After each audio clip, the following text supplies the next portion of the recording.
Thank you. Thank you.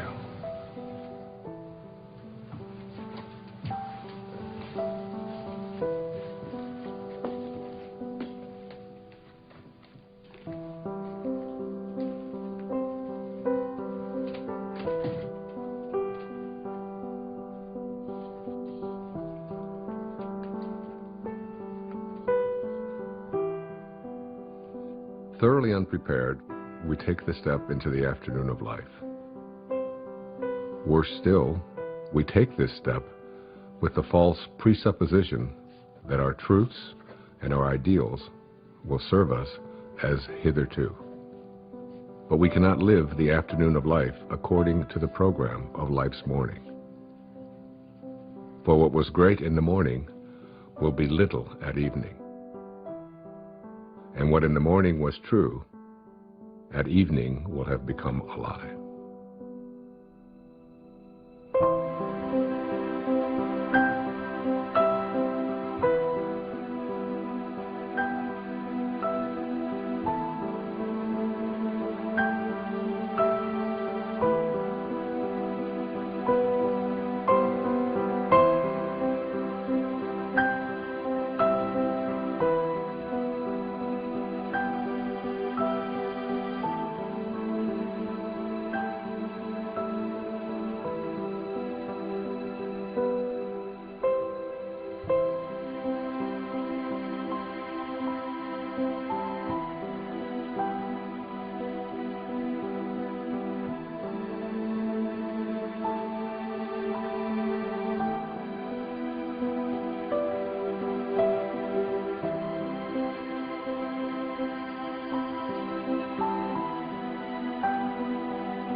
Got him looking on that one, too. They rotate up at the outside. The fence is just getting in his own.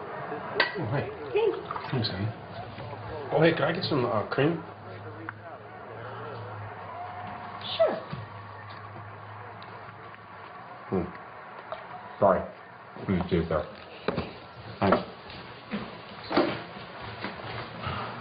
Okay, we're all packed. I got the snacks, got Jason's prescription, boarded the dog, car payment, called the neighbors. Hey, Jack.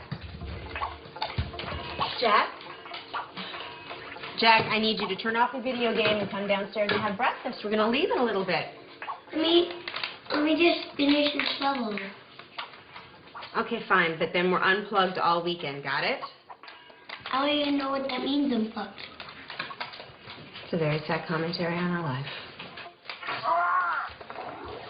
Hey, sweetie. Time to get up, sweetheart. Is it tomorrow? It is tomorrow. It is, and we're going to go on vacation, and we're going to have so much fun, but we got to miss the traffic, so let's get going. Gotta get up, monkey. Okay, off you go.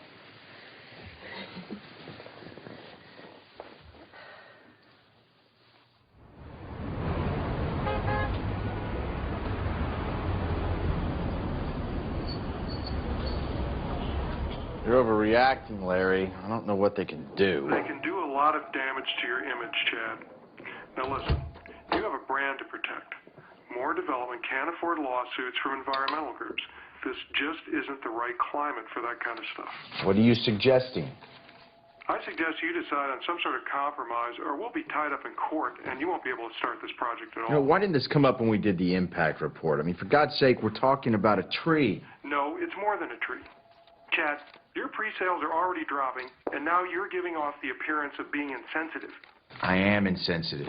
It's a tree. You're paying me a lot of money for advice You know what, that you're not Larry, listening we'll to. talk about this later. No, wait a minute, Chad. You're charging Chad, me by please, the minute. I'm hold on. hanging up now. Don't hang. What was that about? I'm 80% done with this subdivision. Why don't you just not build near the tree? Then I lose money and you don't get your bonus. I'm not reconfiguring an entire section of it because of a tree. Never mind, then. Have you made a decision about the board meeting this weekend in Monterey? Wait, what is this about? The House of Hope and Promise. Next time someone asks me to be on one of these boards, shoot me. Hugh Johnson is on it, remember? I went to great lengths to get them to ask you to be on it. Yeah. If Hugh Johnson's on the board, I'd better be on the board. In case you've forgotten, the House of Hope rehabilitates homeless families. I have put all of the information in this file for you. You can catch up on their mission in the car on the way there. I know what their mission is. It's to give handouts to people who can't handle things themselves. You know what? I never got a handout, and I managed okay.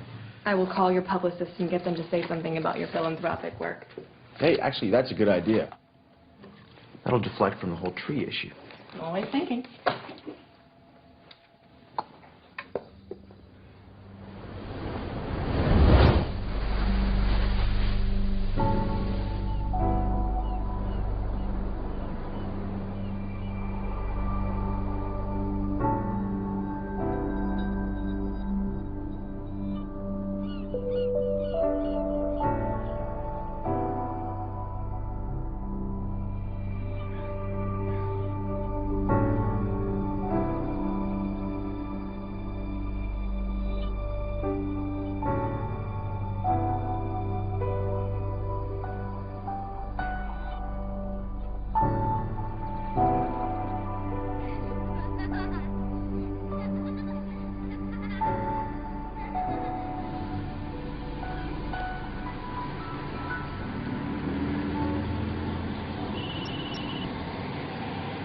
And I need to find where the director's cottage is, so. Hello? You gotta get a new van, bro. Yeah, what happened? Well, it's kind of hard to hear you. The reception's shoddy up here. What do you mean they're reconsidering? You're kidding, right? Well, you're my agent. Too violent? What does that even mean? I don't make slasher films. I make art. You got to convince them of that. Do they even know the talent we have on this? You got to find a way to get them. Look, he shook my hand. He looked me right in the eye, and he said, "This is a go project. I want to do your film." Yes, because if the money doesn't come through, I'll have to scramble to get another investor. I thought this was a sure thing. Excuse me, coming through. You want to make me happy? Get the money from my film. That would make me happy. I gotta go. I'm on the Wayne Dyer thing. Bye. Wow, damn. Is there anything we could do? You got about $5 million? If I did, would I be here? Then I don't think you can help me. Cheer up, David. It's a quick job. It's quick. It's quick and fun. It's 6:30 in the morning, Sarah. It's not going to be fun. It's just a job. Nothing, Archie. We'll get them their footage, and then we're out of here. Wayne! Good morning, David. How are you? I'm great. I hope this isn't too early for you. Oh, no, I've been up for hours. Good. This is Rob, our cameraman. We're very lucky to have him. Nice to meet you. Ron does sound. Hey, Ron, nice to meet you, my And friend. this is Sarah, my production coordinator. Sarah. She's Pleasure. very resourceful. Great. You need anything, just ask her. Got it. So if you're amenable, I thought we'd head down to the social hall area and then set up down there. Let's do it. I'm ready. I've been ready for hours. Yeah. Oh, let's Grab your cape. Let's go. Super. After it. you, Doctor. All right. All right. How'd you sleep? I slept great. Oh, is there I'm excited anything about this. Is there any expectation I should know about? I have no expectations. I'm totally in your hands. Whatever you want to do, I feel sorry Okay. for you, Dr. Dyer. You're sorry you said that. I'm just going to blot you a little bit there. You got a little shine. Okay. You can't go wrong at this place. Isn't it beautiful? It is gorgeous here. I'm sort of allergic to nature myself. Oh, I just love it. I'm so thrilled to be here. He looks good. You want less trees, more trees? How's that looking? Sure, that's fine. Do you know anything about the history of this place? Have you looked into it? Not really. We just go where they send us, you know. The guy who runs this is a fascinating guy. He was telling me about the history of it. I can't hear him. Really a magical place. It's Can you say that again? I'm sorry. It's a magical place. I got him. Back in 1913, Julia Morgan, she was an architect, and she designed this entire place. They set it up as a conference center for the Western Division of the YWCA, and they would hold all of their meetings here. And the name of the place, it's called a Silomar. You know, who knows what a Silomar is? And I was asking him, he said, well, a silo or a silio means refuge, and mar means sea. If we're good, we can start. That's interesting. Hear that, David? I heard it, together. yeah. This is a refuge by the sea, and it's just stunning. It's just so beautiful. I'm so That's excited great. to be here. Wayne, just so you know, tomorrow and the next day we'll just ask you questions, and you go ahead and answer, and then we'll move locations and do more of the same. And I'll also be shooting some B-roll over the next couple of days. What to get? B-roll? B-roll, like walk and bees, talk you're and shooting the bees exercise. that are here. Yeah. Listen, it's your vision. I'm open to anything. Whatever you see, I'm happy to go along with it. Well, I'm more of a technician on this one. Really? Well, you know what? You might find yourself learning something. Maybe. Well, I'm open to it. Great. Let's go ahead and roll camera. We're speeding. Sounds good. All right, Sarah, would you be kind enough to slate it? I would love to. You're going to slate me? I'm going to slate you. All right. Dr. Dyer, interview 1. Okay, Wayne, you came up here to write your latest book. Can you tell us a little bit about what you came up to write about? Yeah, I'd be happy to. One of the things that has intrigued me over the years is so many people coming up when I talk about purpose and finding meaning in their life is what is my purpose? How do I find it? It always seems to be eluding me. I can't seem to get there. I've always felt that the real purpose of life is just to be happy, to enjoy your life, to get to a place where you're not always trying to get someplace else. So many people spend their lives striving, trying to be someplace that they're not. They never get to arrive. One of the ways to understand about how to find your purpose in your life is to return to nature, to find your own nature. I wrote a book a few years back called Change Your Thoughts, Change Your Life, which was based upon the ancient teachings of Lao Tzu in a book called the Tao Te Ching. Lao Tzu reminds us that all being originates in non-being. Jesus put it this way in the New Testament: it's the spirit that gives life. That you didn't really come from your parents. You really, all of us came from this place called spirit. And when you showed up here in this world, you showed up here from a tiny little drop of human protoplasm, a speck, if you will, and everything that was in that little speck that became you, everything that you needed was in that tiny little speck. One of the most important metaphors that I ever used is that the first 9 months of your life, from the moment of your conception until the moment of your birth, everything was being handled for you. There was nothing for you to do.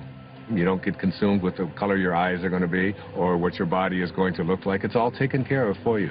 You just surrender. I call it a future pull.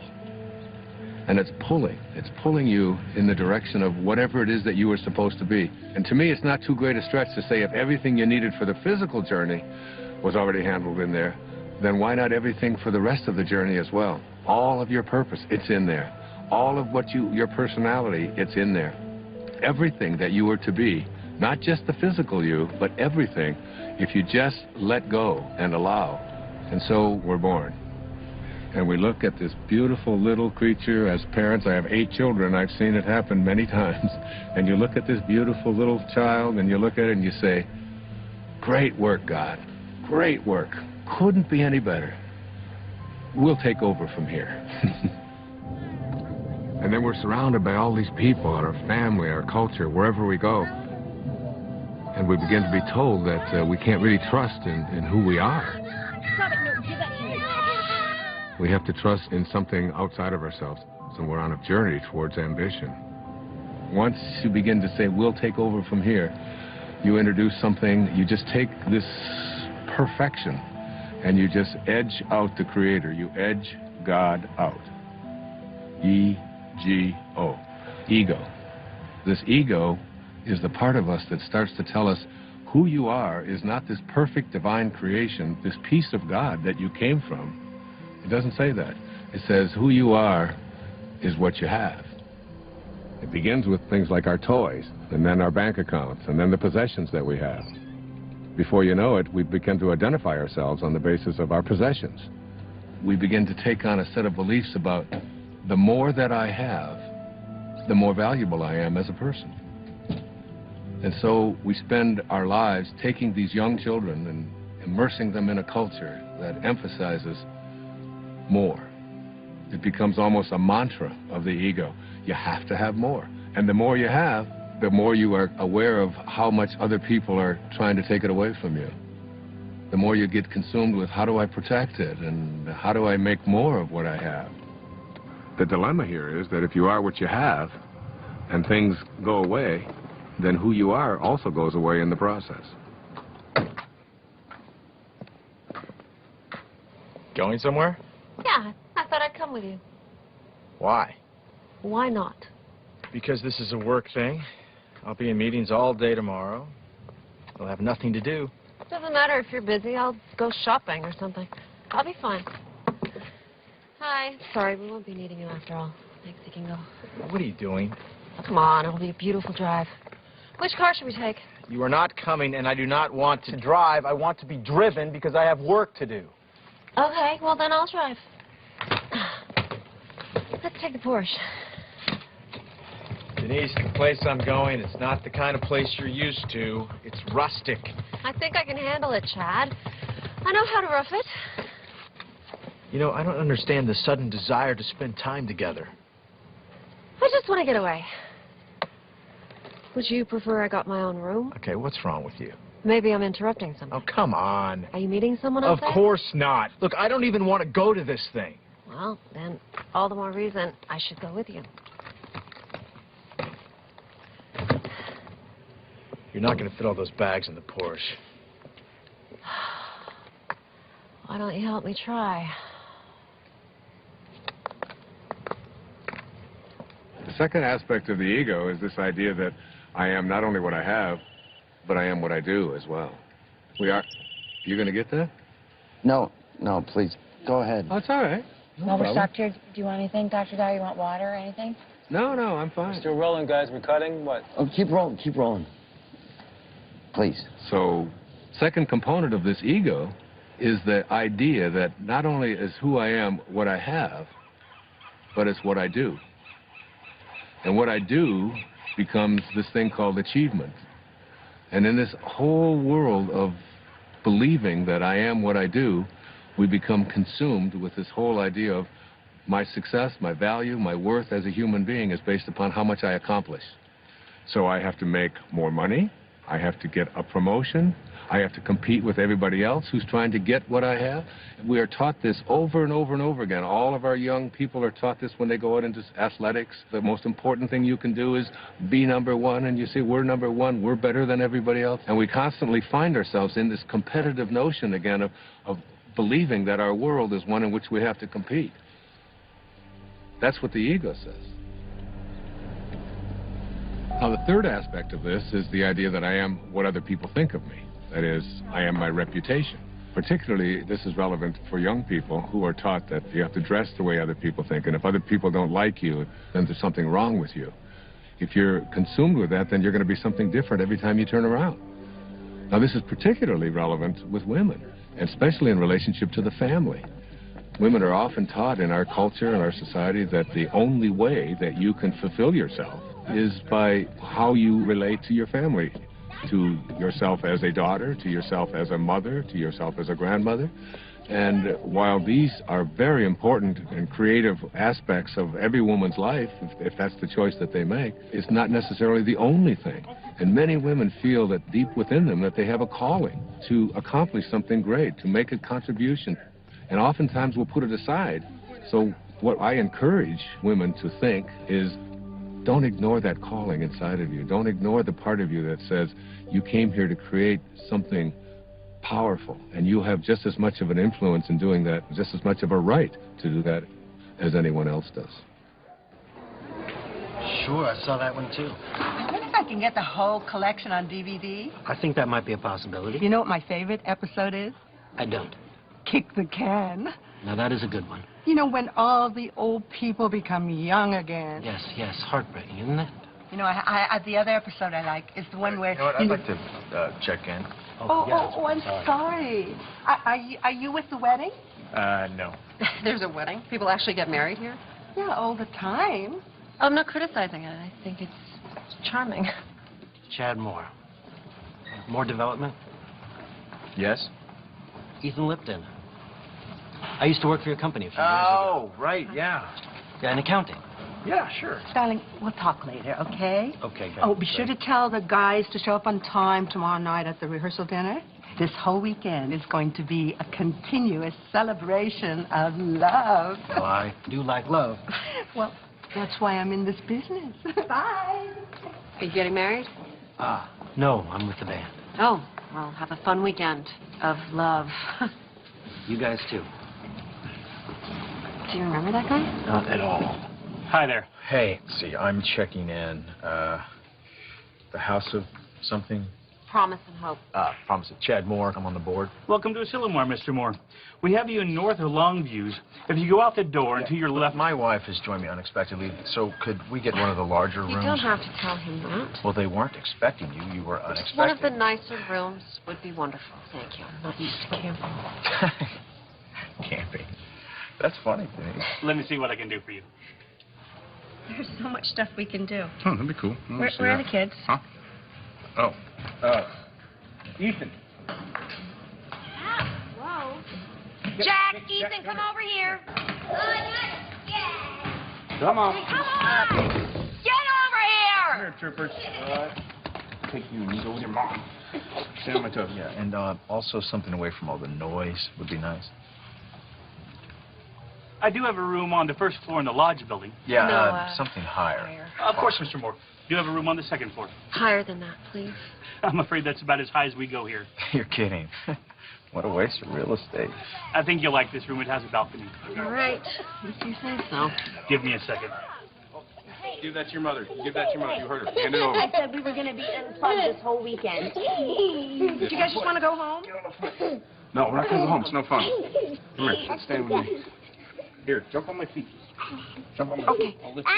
There's no way we can have all these meetings with these kids running around and screaming. Have a great stay. Look, I don't need to be having this conversation right now. I don't have time for this. I can't deal with this right now. We move into then the later parts of the ego, which talks about something called separation. And the ego has a very strong belief system that who I am is separate from everybody else. And then another component of the ego teaches us that I'm also separate from everything that's missing in my life, from all the things that I'd like to have. And then finally, the ego teaches us the most egregious error of all. It teaches us that we are separate from God. And one of the simple constructs that you learn in the afternoon of your life when you shift into the meaning phase of your life is to realize that you came from a source. We can call it God, we can call it Tao, it doesn't matter what we call it. And that this source is everywhere. There's no place that it is not. It must be because it creates everything. Everything comes from this source. Then it must be in me. If there's no place that it's not, it must be in me. And if it must be in me, it must also be in whatever it is that I feel to be missing from my life. If you know that, then in some way, everything that's missing from your life that you would like to have, you're already connected to it in spirit. And all you have to do is figure out a way to align yourself with that and have a knowing that you're already connected to it. You just have to bring it on its way. And the way that you think and process. What, was that out loud? Yeah, you just said that out loud. Sorry. That's okay. Sorry, it is intense. There's no question about it. It's very intense. Please continue.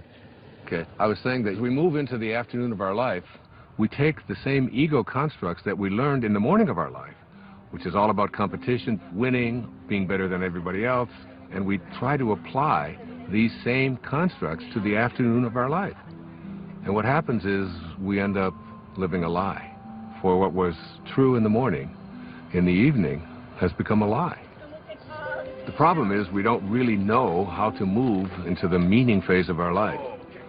This is when we have to learn to go back to those first 9 months, from the moment of our conception until the moment of our birth. Lao Tzu speaks about this in the Tao Te Ching. Let yourself be lived by it. He says that the Tao does nothing. It's leaving nothing undone. This is where we have to get to a place where we can surrender and have a knowing that we're not alone and that we're going to be guided and that we have a nature and that we can trust in this nature. It's not something that we have to always be struggling with. It's not something we have to be in charge of. Literally, think about it. Let yourself be lived by it rather than you taking over. But as we move into the meaning phase of our life, what's happening is we begin to think about fulfilling a dharma, fulfilling a destiny, fulfilling something inside of us, a calling that only we can feel inside of us. No one else can tell you what that is. But if you feel it and you know it, winning and being ahead of other people takes a back seat to feeling fulfilled and living your life on purpose.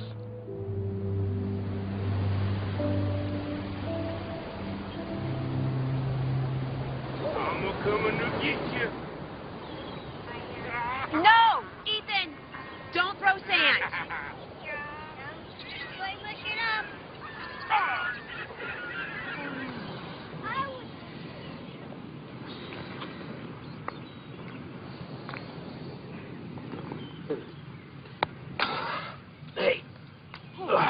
Got anything to drink?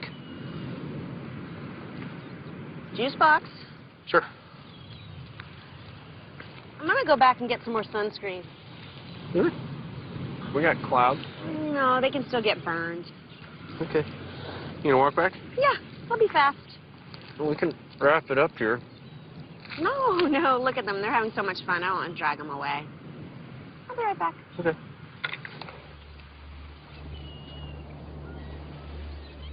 You got some great stuff. Well, I think it was a good start. I think it really was. I think you're going to see this thing come together in some unexpected ways. You're going to be surprised. You really are. Directors don't like surprises. Well, you're in for some. Great. I'll see you in the morning. I look forward to it. Thanks for everything. It was great. Thank you. Thank you, guys. Thanks for everything. Yeah. Thank you. You're welcome. See you later. Ride? Yep. Okay. See you tomorrow. Thank you.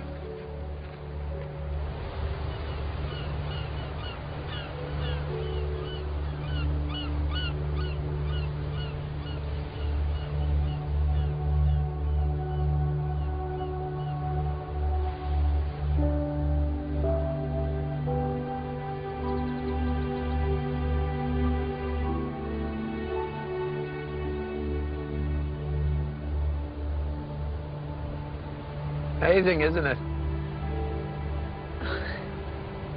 Yes, it is. Looks like they're reaching for each other. Sorry? Well, the trees, it looks just like they're reaching for each other.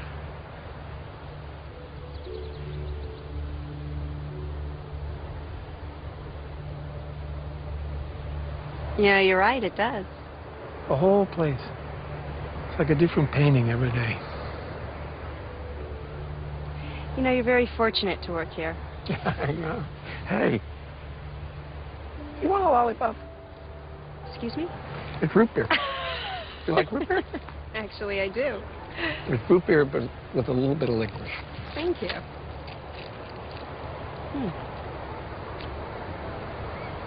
I like it. I like everything about this place. Like what? What do you like about it? I don't know, it's so beautiful. I can't describe it. In words, yeah. I guess so. I mean, words versus images. Images? Pictures. No, don't do that either. I used to. When I was in college, I used to drive down to the beach and I'd sketch for hours. Oh well, doesn't matter anyway. Oh well.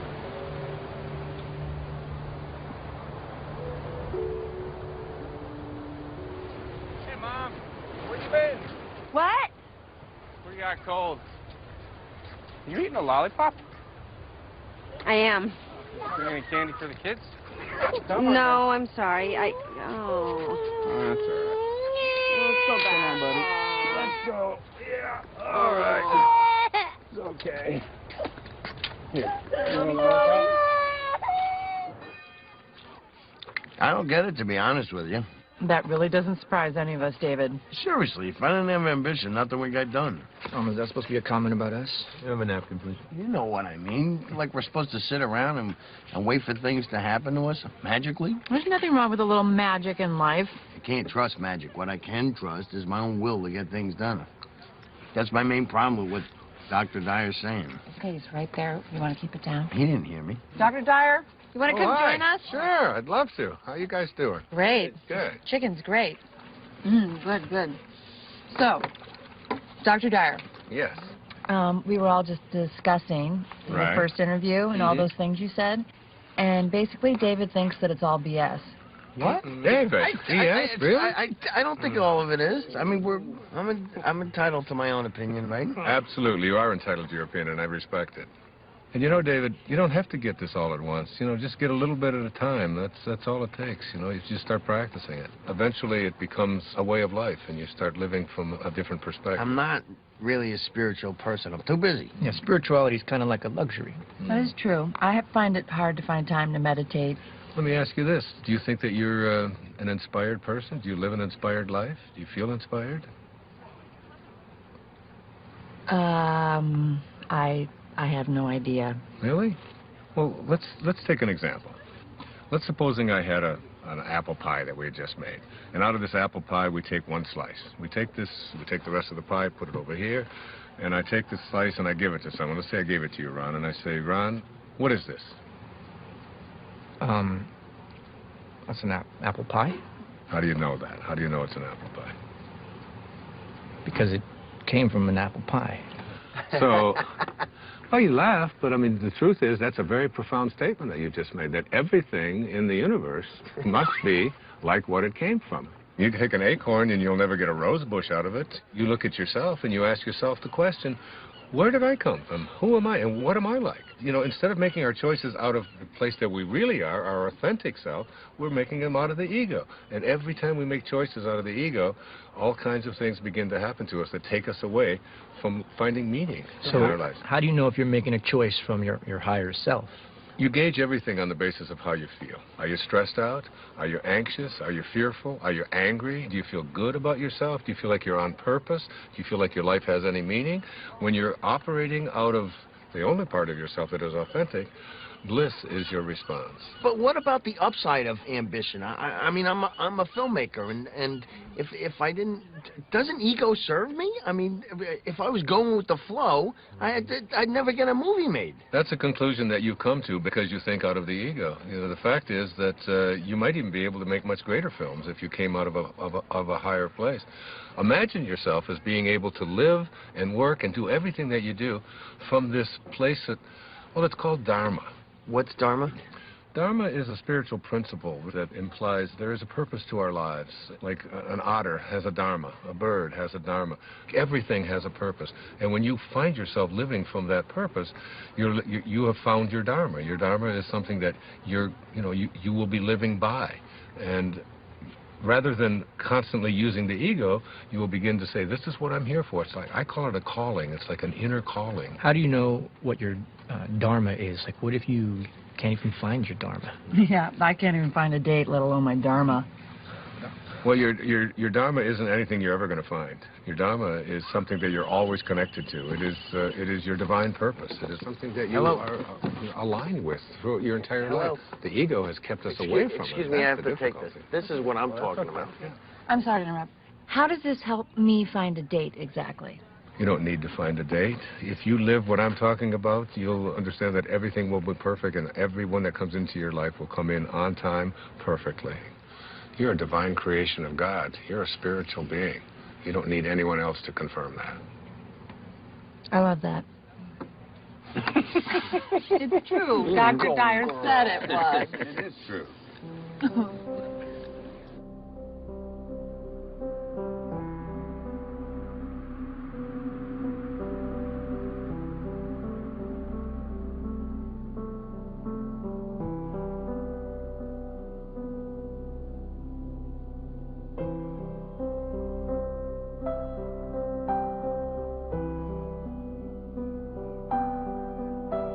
You know, I don't want you to think that I don't appreciate what you're saying. I do.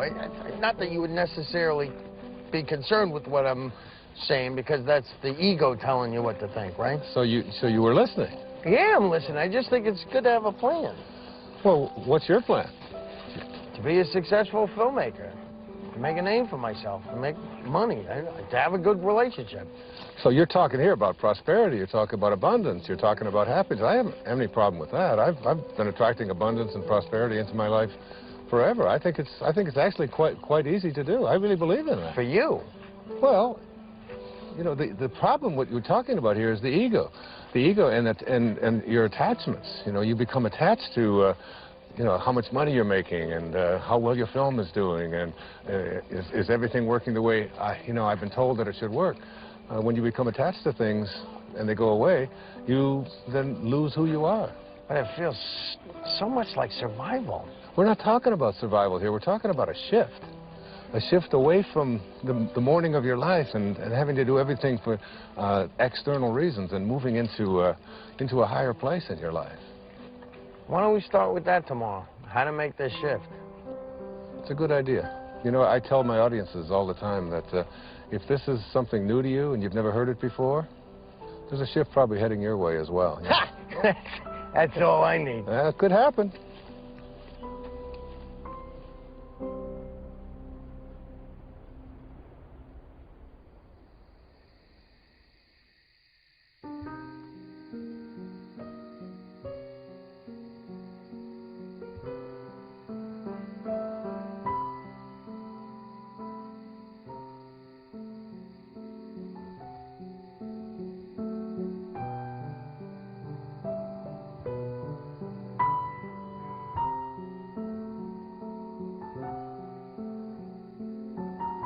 When great thinkers talk about union with God, there's this theme that comes through. It's about being in silence. When everyone else is asleep and there are no distractions, when you feel yourself alone with Source, this is the time when you are closest to Source. Being alone with Source is not just about feeling good, it's about a new awareness of my own divinity and what it's capable of achieving. It's all about returning back to the place that you came from. T.S. Eliot has a great quote, "We shall not cease from exploration. And the end of all our exploring will be to arrive where we started and know the place for the first time." I got a cut. Wayne, hold there for a minute. Hold there, Wayne, for a second. What is it? It's a bad angle. I got to be lower. How long? 5 minutes. Wayne, take 5. Just hang there. We're readjusting the shot. Absolutely, no problem. You want some water, Dr. Dyer? No, thanks. I have an ocean here.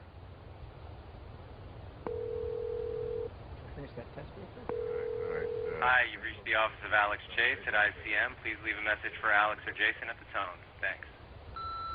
Alex, it's David. Call me back when you get this. I'm getting a little antsy. I think we should have heard by now. What did the executive say? Do you know anything? And why haven't I had a meeting yet? See the difference? Yeah, call me back. I'd appreciate it. Wayne Dyer interviews, day 2. Rolling. Okay, we'll start with the transition from ambition to meaning. Great. It's a good idea. I can give you an example from my own life. It might be helpful. When I first started writing, I was very blessed to be considered, quote, successful. My motivation very often became how much money was I going to make on this book? What was my next contract going to look like? How many weeks did it appear on the New York Times bestseller list? What position was it? Did you get on the Tonight Show? Did you get on the Donahue Show? Hold on, I'm confused. Yeah? Yeah, if you were a success, who cares what was motivating you? Well, I guess you begin to change your definition of what it is that constitutes success.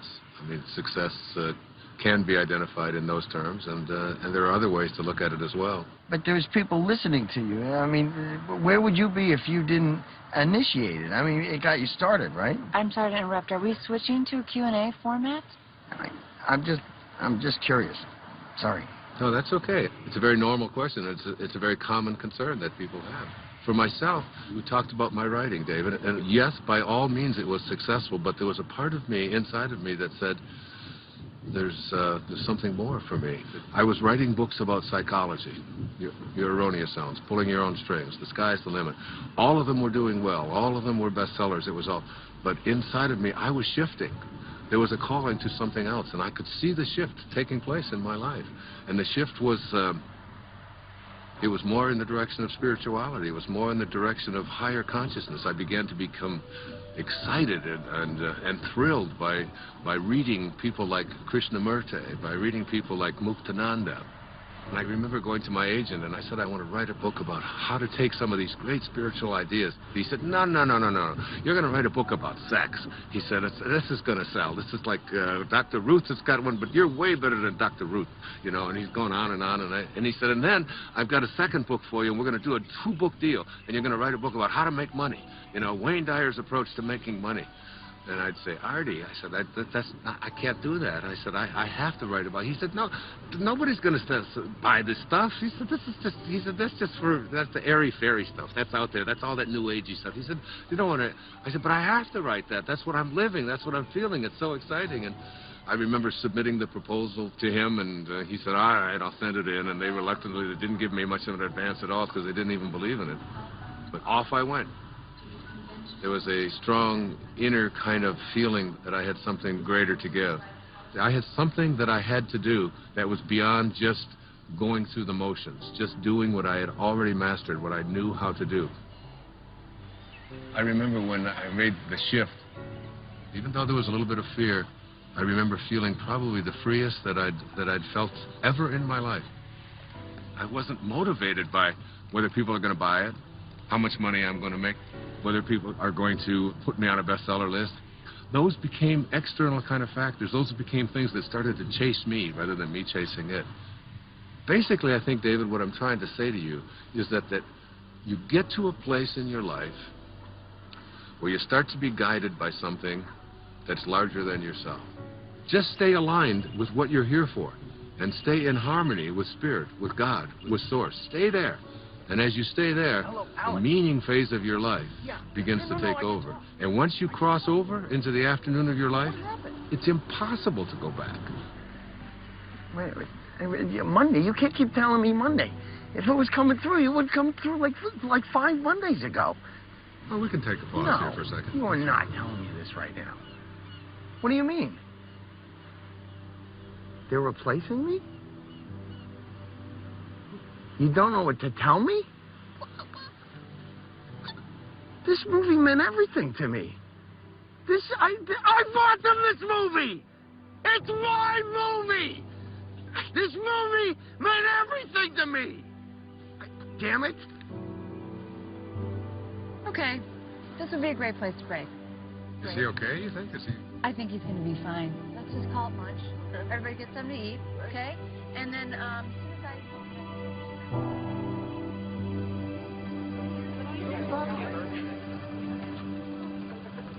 Lunch is 1/2 hour.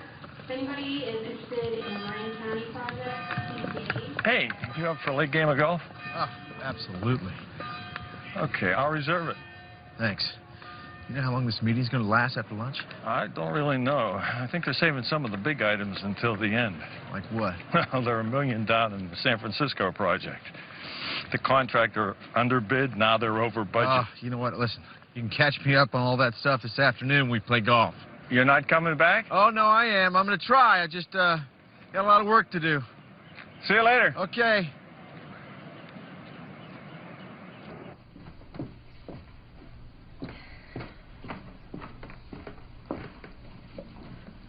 good book? Not bad. I'm sort of a slow reader, but it's being patient with me. You said you worked for my husband? A long time ago. I don't think he remembers me. Oh, I think he remembers you.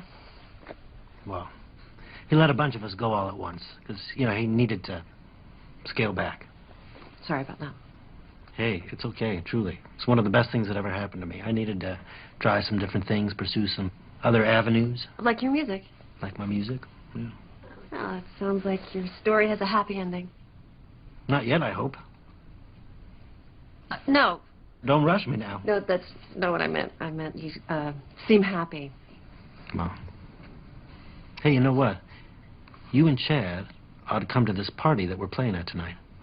Oh, thanks anyway. Yeah, come on. It's supposed to be a continuous celebration of love. Isn't that what she called it? Oh, yes, I think she did. Okay, so you guys have to be there to help us continuously celebrate. I can't crash a party. I just invited you. You can't invite us. Too late. Sorry. Happened. No. Thanks, though. I'll see you around. Okay. Wear something comfortable.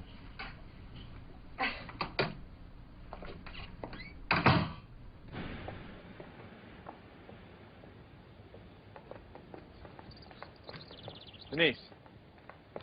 Denise. Hey, slow down. Stop! Oh, hi. Why didn't you stop? I didn't see you there. Where are you going? I was going into town. I thought you were in meetings all day. I was. But, I'm bored. Yeah, well, if Hugh Johnson can do it, you can do it. No, I'm not cut out for this non-profit thing. So. Oh, Chad, you just gotta fake it. No, I'm coming with you. What? I said I'm coming into town with you. Honey, I love you, but I don't enjoy shopping with you. I need some me time. I thought we were supposed to spend time together. right? Look, Denise, I'm not kidding. I cannot take another meeting. I'm coming with you. Whatever.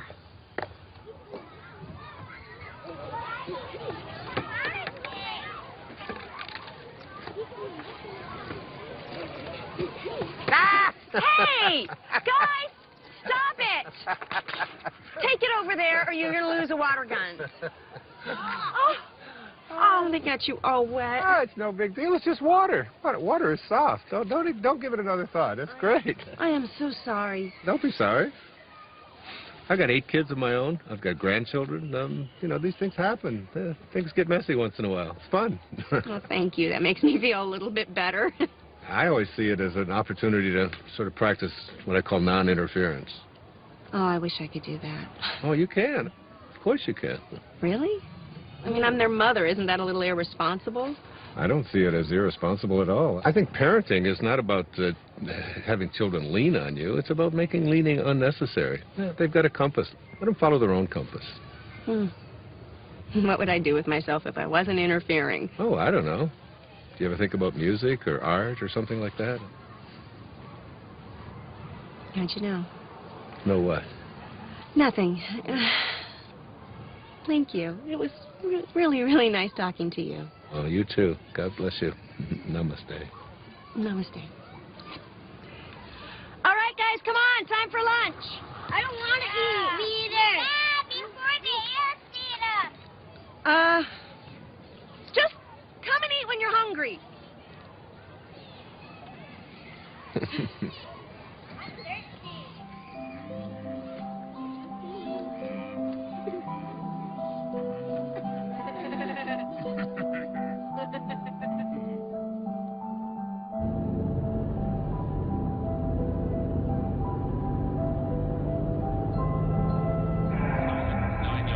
Touchdowns and only 5 interceptions. Now listen, Bob, the next Peyton Manning you want to put in. Agreed, and definitely had that signature moment during the game against the Bears.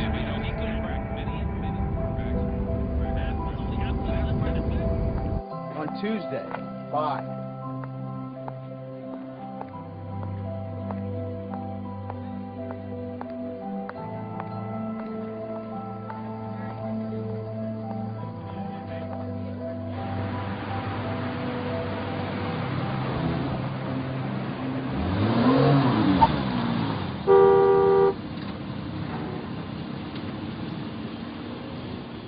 I think I'll return that dress.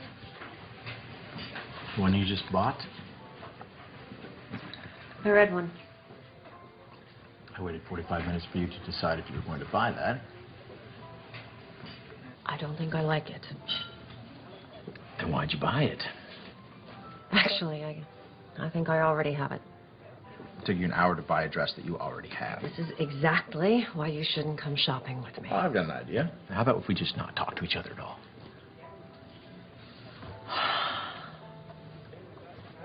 Jesus, Chad. I really should have come alone. I've got a lot on my mind. You've got a lot on your mind. What could you possibly have on your mind? All right. I wasn't going to tell you this until tonight, but...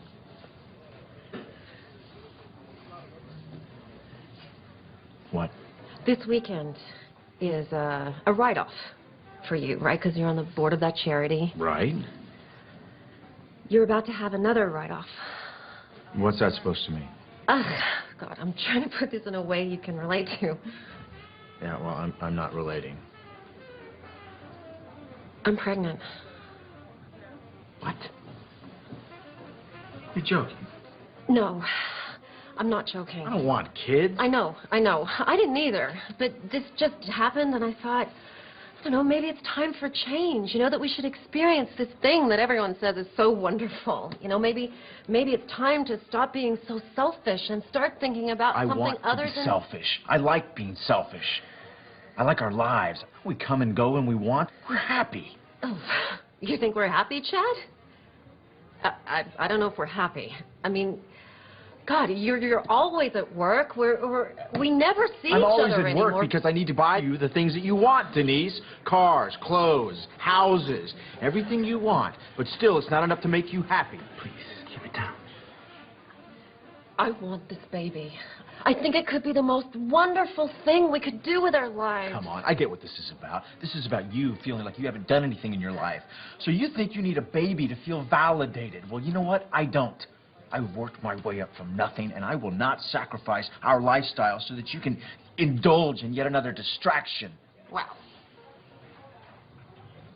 A baby is not a pair of shoes, Denise. I know that, Chad.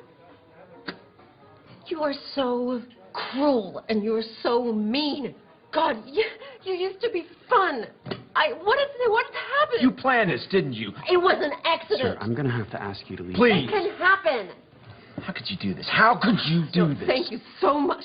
Thank you for making this the tender, precious moment that every Tender, woman precious dreams about. moment? We don't have tender, precious No, moments. we You know what we don't. did have? We had a prenup, an agreement. You signed it. No kids. I know, and I changed my mind, okay? People can change. Well, you know what? Chad. I didn't change my mind. Well, what are you going to do about it? Divorce me because I'm pregnant? I might. As a matter of fact, I'm definitely divorcing you. Will you please shut up? I'm Okay, definitely fine. I don't care. Go ahead. I'm better off raising this baby without you. Good luck. You signed that prenup. You won't get much. I'll make sure of it. I hate you!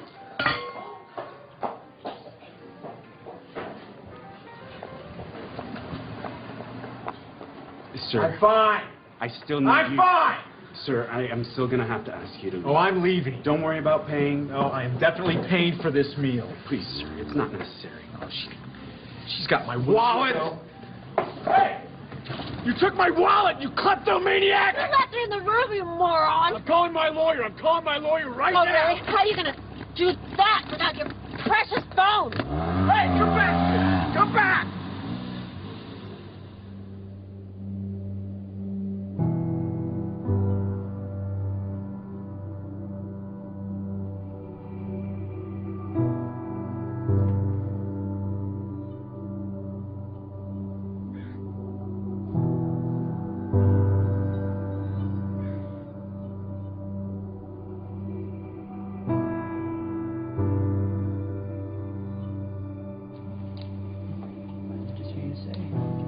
Testing. 1, 2, 3. Can you hear me? Great. Okay. Dave. You guys have been being in the cold, Dave. huh? It is. You want to stay with the same frame size, right? Yeah, sure. Okay, guys. Ready. Okay. Crossing. Okay, Wayne, can you just shift your chair just a tiny... Sure. How's that? Oh, perfect. Okay? Perfect. Okay, so we good? We are good. All right. David. We're rolling. David? David, why don't we take it from where Wayne was talking about the shift? We can just continue from there. Sounds good to me. Okay, this shift, this movement from ambition to meaning, from the morning to the afternoon of your life, generally it's preceded by what we call a quantum moment. Sounds strange, perhaps, to use a term like that, but quantum moment really refers to the characteristics of what it is like when you have what Maslow called a peak experience. The first of these qualities, there's 4 of them. The first of them is that it's very vivid. The second quality or characteristic of these quantum moments is that it's a surprise. And the third characteristic of these quantum moments is that they are benevolent. They always feel good. The fourth and final quality is that it's enduring. That is, it isn't just something that comes and then goes and it's out the window. It lasts with you forever. For example, I left drinking behind in my life 21 years ago. And I couldn't even imagine that I could have given it up because I'd always had 2 or 3 beers every single day for the previous 10, 15, 20 years. I couldn't even remember a day when I hadn't. And I knew that I had to make that change. And it was 4:05 a.m. in the morning. I could remember the clock when it turned. I woke up, and there was like a breeze in the room, something that I've never experienced before. The smell of roses. This was 21 years ago now. I can tell you what was hanging on the closet, the hook that I had there. On the mirror there, I had a cartoon that I had there. I can still see that thing exactly as if it happened this morning. The vividness of this is something that I've never, ever been able to forget. I can remember how surprised I was at what was happening at that time. It was almost as if some kind of force had taken over, and I was just amazed by it. So if you're lucky this happens to you, David, it has nothing to do with luck. It's like when the moment is right, when you are in a different state, in a different place in your life, exactly what is supposed to happen will happen for you. The low points in your own life, these times when you think that nothing could go any worse, oftentimes are the things that we need to propel ourselves to a higher place. Let me give you an example. The night before that moment that I just described to you, I had taken my entire family, 5 children, and my wife, and we had all gone to this restaurant. And like I always did, every single time I went to a restaurant, I ordered not just 1 beer, but 2. And that was so that in case the waiter wasn't there when I wanted my second one, I would be able to have it. And the waiter said to me, "Oh, excuse me, sir." He said, "I'm sorry, but I can't serve you alcohol." And I said, "Why?" He said, "Well, last night one of our waiters served someone who was underage, and we had our license suspended." I said, "Come on, we're getting out of here." And I made each one of my children get up, get back into the car, strapped into their car seats and so on. My wife, who, God knows, had so much to do, and it was such a hardship for her. But it didn't seem to matter to me at that time, because I wanted to have my beers, and I was making myself more important than everyone else. And we drove off and went to another restaurant. And I can remember thinking that night as I went to sleep how ashamed I was. My wife tried to talk to me a little bit about it, but I would have none of it. I was right, and that's just what the ego always makes you. It makes you right. And that night, that experience that I had at 4:05 a.m. the next day, not only did it get me off of alcohol, it probably saved my life. It transformed my life in so many different ways. And it was all because I was open to it. You don't believe that? Sounds like more sitting around until some sort of epiphany comes to you. It's not about waiting around. You know, in the Tao, one of the great lessons that I learned is that it teaches us how to be soft, how to be flexible, how to not be always in control. One of the great teachings of the Tao says that let yourself be lived by it. But you didn't do anything. That's the whole point. That's the place you want to get to, where you just allow. In the recovery movement, it's called letting go and letting God. Allowing this source that is always flowing through each and every one of us to do and perform its magic. And that magic will always work in our best interest if we just surrender to it. If you could just stop interfering in your own life and just let yourself be done. If you can get to that place, nothing will be left undone. Everything that you need will be there for you.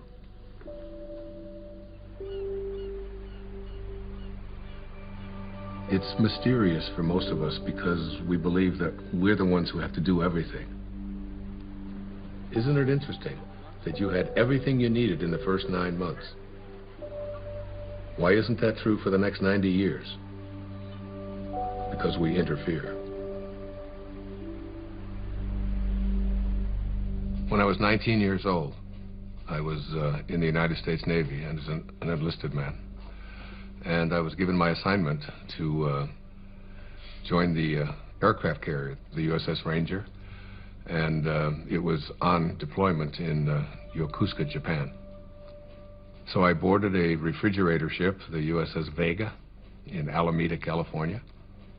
And just as I was getting on that ship to take my 29-day voyage across the Pacific Ocean, my Uncle Bill Volek, who was a school teacher in Hayward, California, handed me a copy of a book.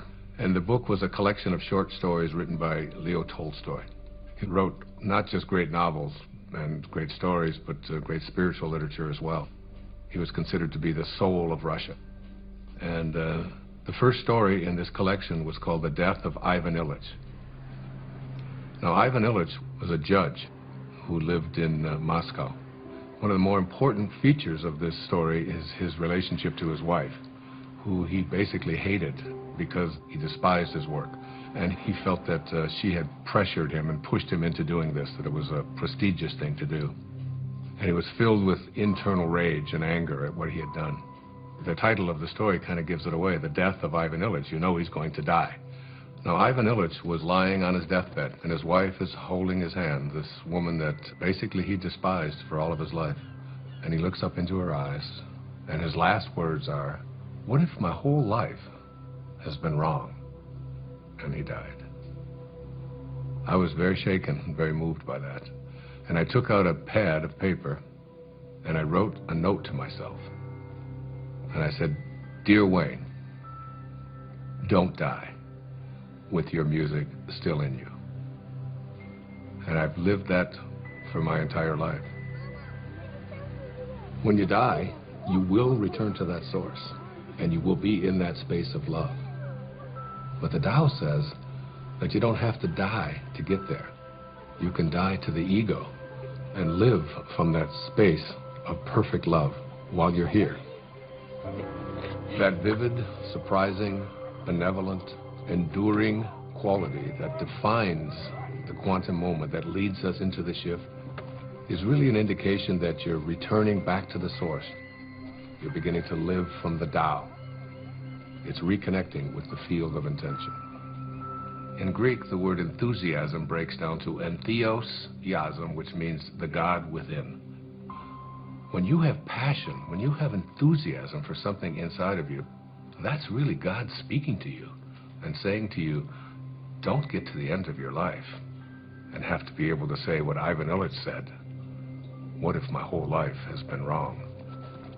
I can't think of a greater tragedy than that.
Hey, Mom!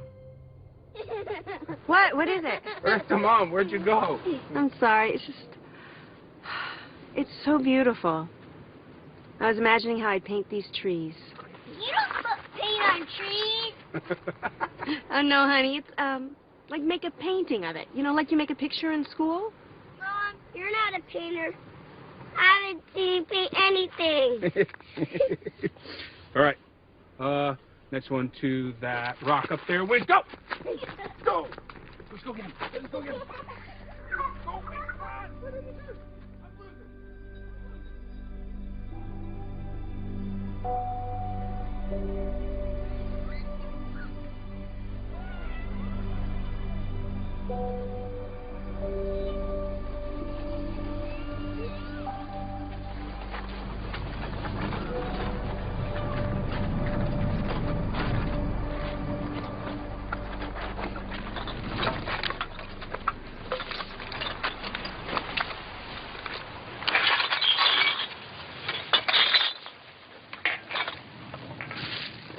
Hey, here's some money.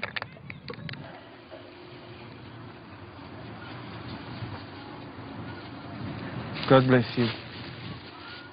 What? I said, God bless you. Why would you say that? I didn't even give you any money.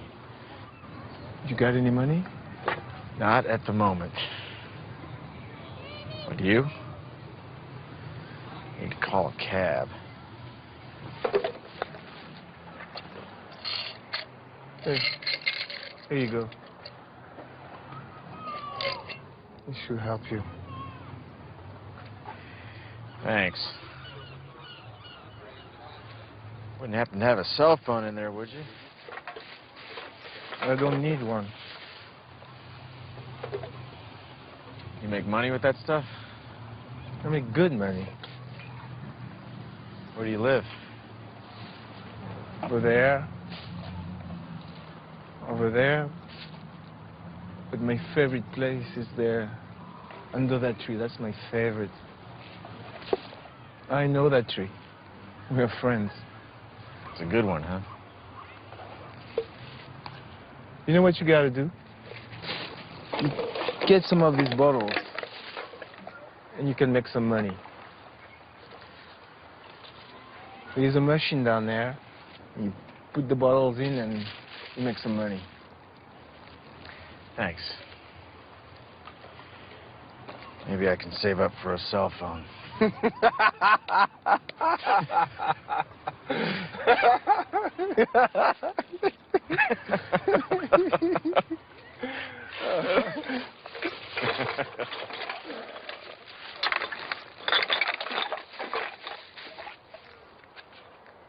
Hey. Do you have some money?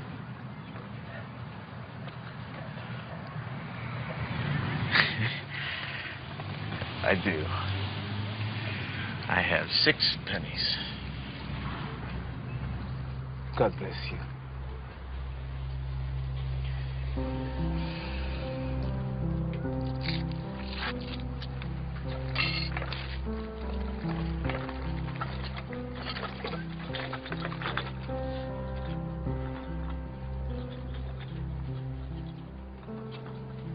Synchronicities. It's like a collaboration with fate. All of that becomes the norm, and the ego is no longer the driving force in your life. You begin to recognize that there's a powerful organizing intelligence that's in all things, and it's working with you and for you, almost as if you're making it happen by just being connected to your source. The destiny that appeared to be imposed upon you by something outside of yourself is no longer the relevant driving force in your life. You're connected to the source, and it's almost as if this divine organizing intelligence, God, the Tao, whatever you want to call it, it's almost as if it's saying to you, you play the music that you came here to play, and I'll be there to help you overcome any struggle or any obstacle that comes along. And it's not going to be a struggle because Source is supporting you. Yes, hi. Could I get a cab, please, to Monterey Motors? Yes. Thank you. Thank you very much. Bye.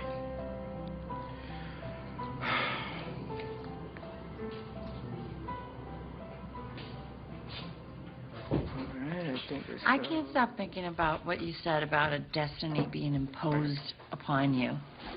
Well, you know, I think all of us, each and every one of us, have a knowing within us. You know, it's been said that when you trust in yourself, you're trusting in the very wisdom that created you. It's there to tell us who we are and what we're meant to be. I know, but so much of Hey. society is putting stuff You wanna get a on drink? people. It seems No, like all the I'm good. time. Dr. Dyer, can I ask you a question? Sure. Are men and women different when it comes to this? Do they shift differently? It's very different, as a matter of fact. There's some recent studies that have just been published on that. I'd be happy to share them with you if you like. That would be great. Okay, super. All right, I'm taking off. Okay, man, I'll catch up with you. So there was this incredible study done. I've got it right here. It's called The Moment That Turns Your Values Upside Down. And there's 4 components to it. There's men and women before and after. Now, before one of these quantum moments, they were asked just to list the most important priorities of their life, from the most important to the least important. Now, for men, the very first and most important value that they had learned was wealth, the accumulation of money. It's not really that big a surprise, because we are taught as men when we're growing up that your job is to support your family, your job is to get ahead. The second most important value for all of these men was a sense of adventure, to go out there and, you know, conquer the world. Be the guy. Yeah, absolutely, be the macho guy. The third was achievement. You know, as men, we're raised to believe that you are what you do, what you accomplish, what you're able to create. The fourth is the idea of pleasure. You know, going out with the guys, getting as many dates as you can, having as much fun as you possibly can.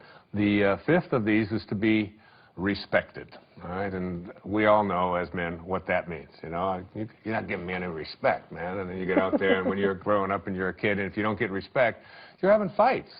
Here are the top priorities of our lives, you know, be able to make money, to have a sense of adventure, to have, you know, to achieve, to feel pleasure, to be respected. That's basically the morning of our life.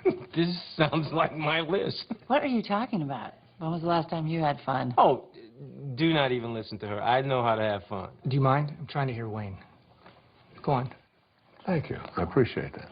All right. So the second part of the study, which is the after.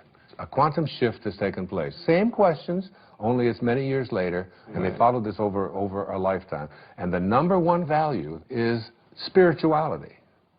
Spirituality. The number one thing. It has gone from making money to spirituality, which wasn't even on the list before. You can't even find it. I've got the top 15 of them listed right here. It's not even on there. The second one is personal peace, less anxiety, less stress, if you will. The third one is family. Now, family was on the other list, but it was way down before. Now, what happens after one of these moments, you begin to look around and say, what is it that's important to me in my life? And then the next is God's will. This is the one that says, I have a sense of purpose. And then honesty is the fifth quality. Not just honest that I don't steal, but how honest am I as a man, you know, with my feelings, with the, yeah, that's exactly right, you know. Those are the top qualities for men. So there's the before and there's the after. You can see what a significant change this is, what a shift has taken place here. Hey, everybody. Hello.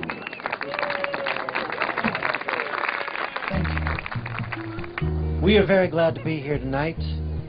Steve and Lisa are dear old friends of mine, and so when they asked me about the prospect of our band playing at their wedding, I felt like I had no choice but to say, are you sure? Are you positive that's something you want to inflict upon your friends and family at your wedding day celebration?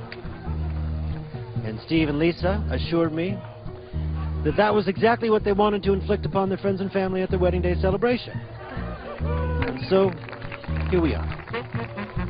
You need a bossy man to love you, a bossy man to hold you close, a bossy man to dress and care for you, a bossy man to take control.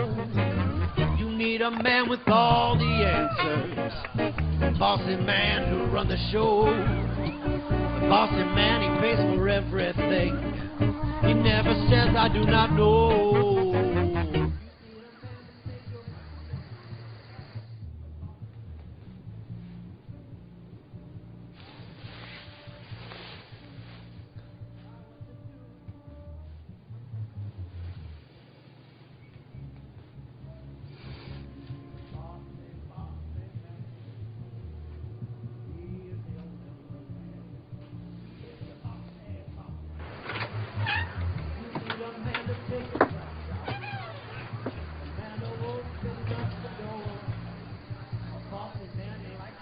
Okay. I know what you're going to ask. I can already tell. Yeah. What's the deal with the women? Bring it on. For women, it's even more astonishing. Before one of these quantum moments, the number one value is family. And it's not surprising because women are kind of raised in our society, in our culture, to be a good mother, to be a good daughter, to support your family, to take care of your children, and so on. The second one, which may surprise you, was a sense of independence, of feeling as if I would like to feel independent. Women are very conflicted. Yeah, makes sense. The third was career. Now, very often, women never even felt that they had a right to go for a career because they were obligated to be taking care of their family. And this is not a put-down of that at all. What we're saying here is that there's something more. The fourth quality for women was fitting in, having to be like everybody else and so on. Yeah. And then finally, attractiveness. And this became not just like it's nice to look nice, but my whole values are, and how do I look, and where do we get this? You know what? That is so scary when you break it down like that, because where is it that we learn as women we're supposed to be pleasing everybody else all the time? Well, go on the newsstand. You know, all you see are magazines with pictures of girls with waists this big and, you know, with implants, lots of emphasis on makeup, having the right labels, carrying the right bags, and so on. So these became the top qualities or characteristics or values for women before one of these shifts. Well, I hope the after list is better. Their values shift dramatically. The number one value for women after having this experience is right here, is my own personal growth. Now remember, before it was like taking care of everybody else, doing the right thing, fitting in, and now it's all of a sudden, how am I growing as a human being? How do I feel about myself? And the second is a sense of self-esteem. Am I worth anything? How do I feel about myself? Am I a valuable human being? The third one is spirituality. My sense of my connectedness to something bigger and greater than myself. And then happiness. Again, this wasn't even on the list. It was almost at the bottom of the list before. How often have women been raised to believe that their happiness isn't an important thing, that doing what they are supposed to do rather than feeling, you know, a sense of, I'm entitled to be happy. And then a very interesting one, it's called forgiveness. This became very important in their lives. Forgiveness. That's good, because then you can forgive all those people that gave you bad information about what you're supposed to be doing. Yeah, there's a whole lot of resentment that begins to take place in people. It's what so many people just go along with. Oh, right. Joe. This is great. Hey, you're the best. Thank you so much. Yeah, this is great. We should be filming this. Thank you very much. Good night, guys. You guys did so well in the hike today. Good night. Can I have a glass of water? Of course you can.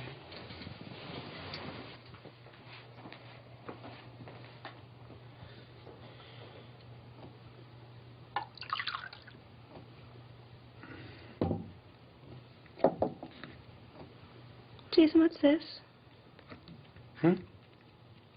This paper and pencil wasn't here before. I don't know. No idea.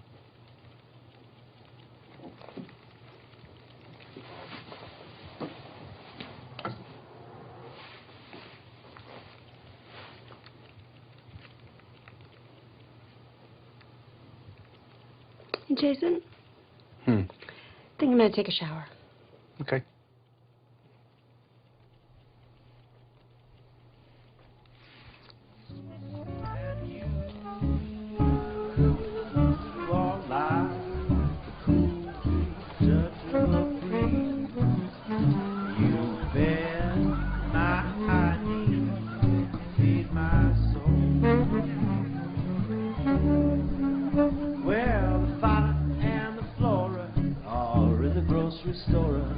Someone's getting rascally and spry. Fauna says to Flora, I really do adore ya. Flora says, I know, tell me why. You are like one hot spot in the sun after a long winter storm.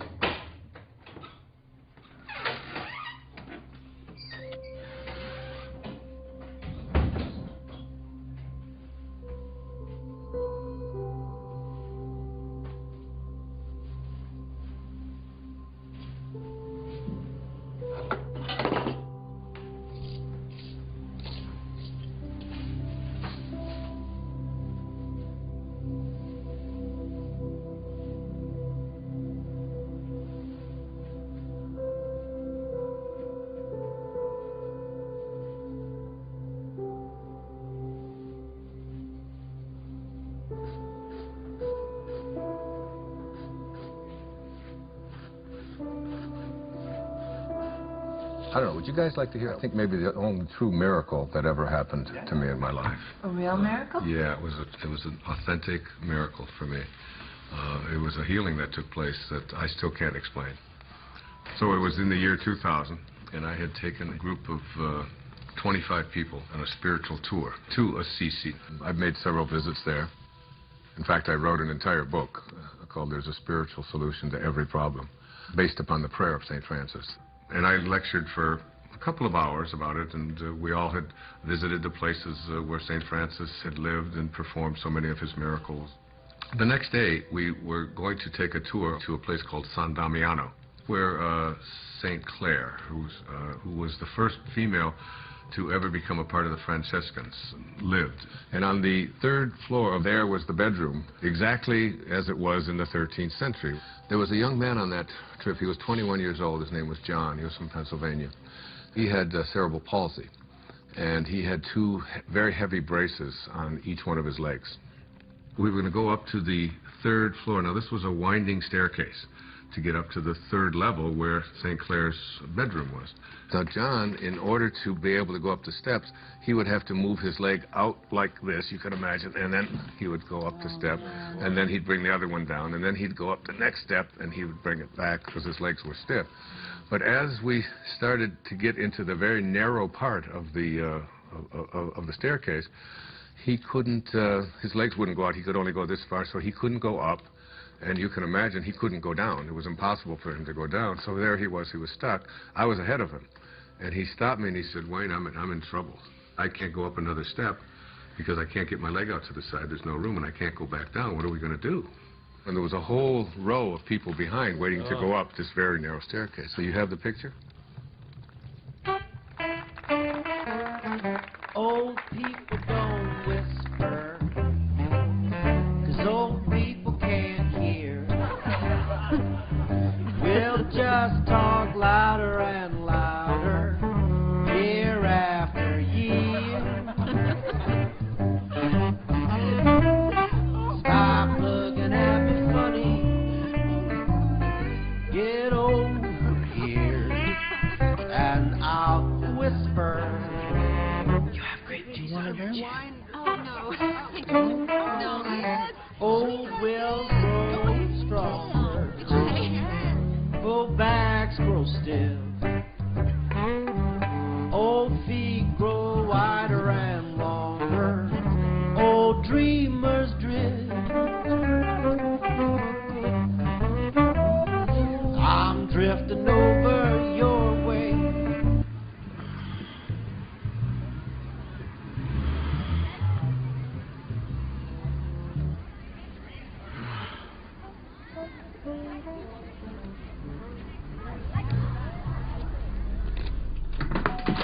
Denise?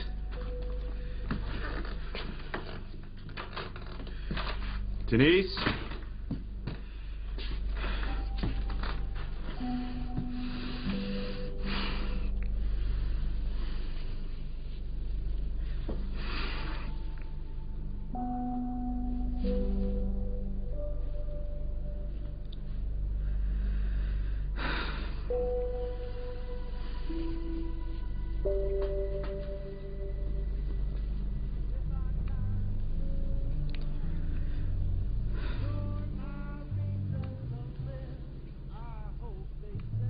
So I said to him, without even thinking, "John, what I want you to do is just strap yourself on over my back and put your arms around my neck and just lean over, and I will carry you up these steps."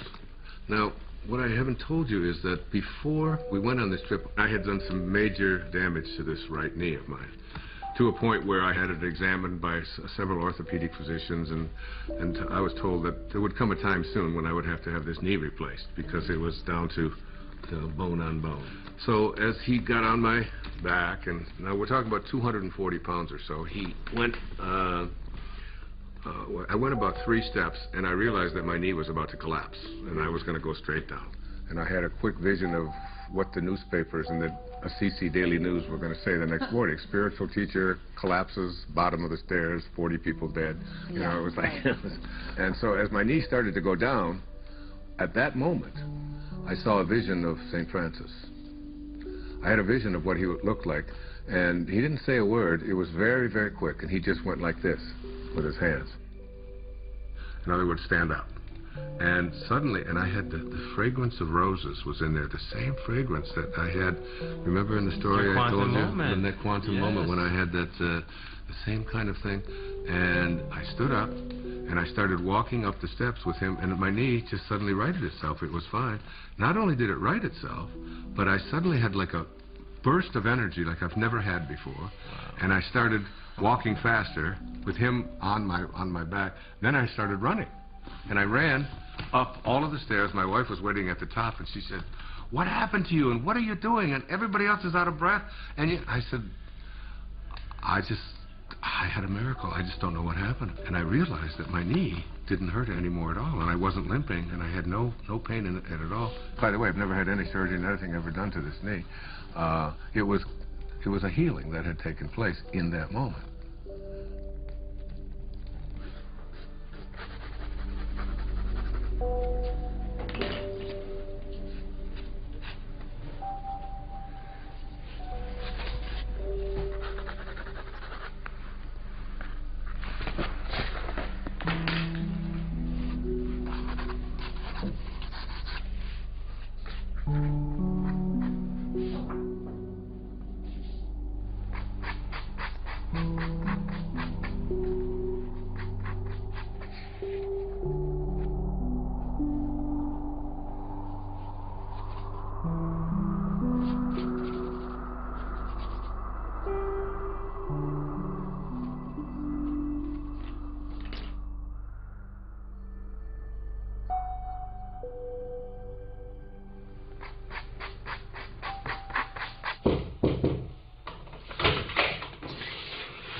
Hey, you coming to bed? Yeah, I'll be there in a minute.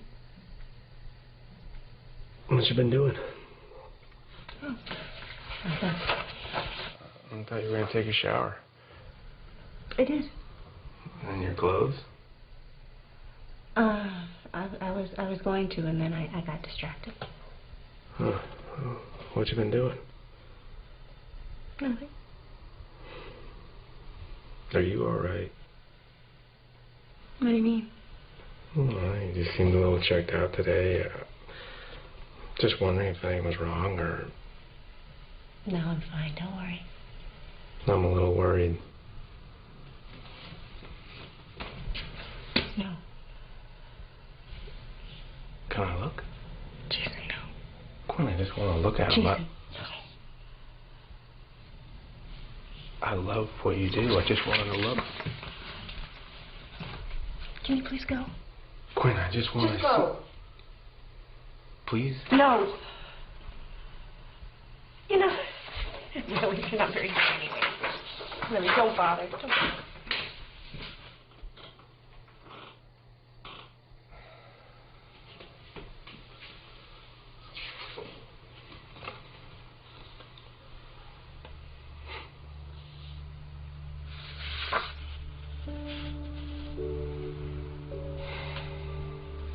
Later on, I started to talk about this miracle, but the thing that I did was, when people would ask me, why do you think it happened to you? I would always say, well, why not? I mean, I'm Wayne Dyer, after all. And I've written an entire book about him, and he... I deserve a miracle. Yeah, and it was like, and I really believed that it was like a special sort of thing that came to me. That's what happens, you know, when you get your ego involved in it. And what happened in that moment is that I totally forgot my ego. It wasn't that I'm so grand and so spiritual or that I'm so special. My instantaneous reaction to what John needed was to just reach out to him, and that's when the miracle occurred. In one moment, without thinking, I reached out to a fellow human being in need and forgot about myself. And it was almost as if the door opened, the teachers found me and said, here it is. The best way to have those doors open is to forget about yourself and to reach out and serve. It's always about serving.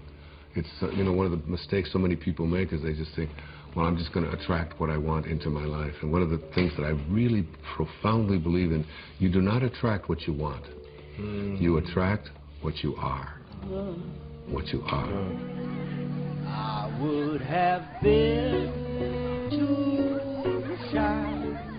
I'm such such an earnest guy, I would have no further thing to say. We ran such different circles, my baby, diagram different lines. Now we gaze at the moon out the window. Denise, come here. Sorry, I'm No, so sorry. no. I should never have said Hey, this. hey, look at me. Look at me. It's okay. No, it's not okay. It's not okay. Everything's going to No, be okay. I Everything's didn't. going to be fine. No, you didn't do anything. I knew you felt. I did this. I did this more than you. Listen to me. I'm sorry. I love you.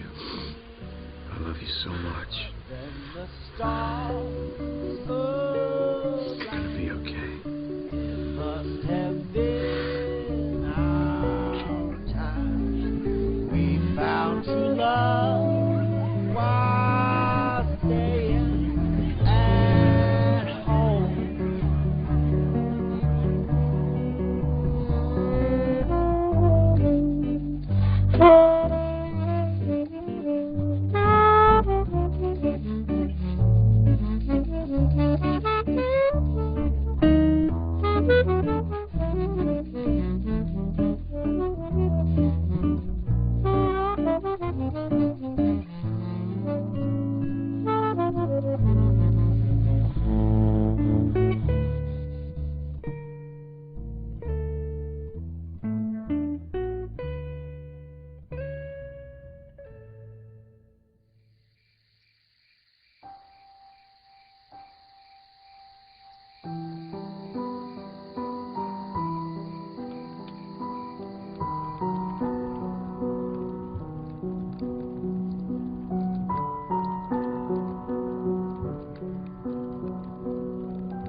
Don't stop. That was great.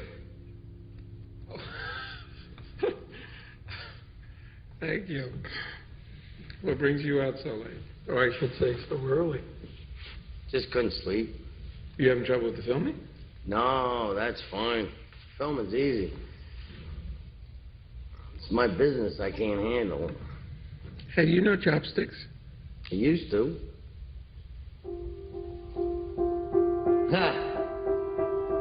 Makes me think of being a kid.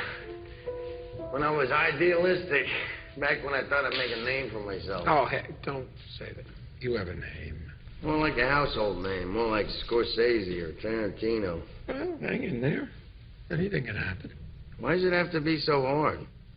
One minute I have the funding to make my movie. The next I don't. Can't get the money without the talent. Can't get the talent without the money. And then they pulled it all out from under me. I don't own it anymore. Seriously thinking career change. That's a good sign. What is? You're giving up. That's good. How do you figure? You can't force these things. Right. And again with the magic thing. What's the magic? What's that? I don't know why I'm telling this to the janitor or whatever you are. I do a lot of things around here. Believe me. play a damn good piano, though. You should think about doing that full time. Well, for a while I thought I would. Yeah, what happened? Well, I started playing when I was very young. I was a natural. And then I got older, and I became more aware of people watching me play. And then I started to play more for them than for myself. And then I got very scared that I would disappoint them. So I did. Did what? I disappointed everybody. I would be very clever. I'd go to a recital, and I would just play a couple wrong notes on purpose as a test to see if they would still love me the same way. And basically they didn't. It was a long time before I touched a piano, which is crazy when I think of how much I enjoy playing. Yeah, I was just thinking that. This would sit for years. I wouldn't touch it. I wouldn't even notice it. But you're a piano player. I don't get it. You don't get that? How could you ignore what's right in front of you? Busy doing other things. You should understand it. What? Yeah, wait. Yeah. Hold that thought. You hear that? I don't hear anything. Listen. Listen.